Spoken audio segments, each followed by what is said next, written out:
In the 1960s, 4 amateur astronomers from Vancouver, Washington, pooled their talents and decided to make their own telescope for viewing the heavens. They even ground the glass for the highly sensitive lenses. However, the overcast night skies of western Washington were not kind to them. Eventually, they found a town just over 100 miles to the east along the same Columbia River Gorge, Goldendale, that gave them access to a mountaintop and agreed to build an observatory to house the telescope. The goal of making this free to the public has been maintained all these years. Passing through Goldendale on a morning when the observatory was not open, we nonetheless stopped by to capture these exterior photos.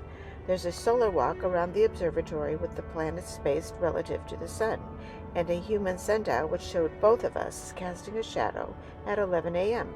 There are also spectacular views of the volcanoes, Mount Hood, Oregon, and Mount Adams, Washington.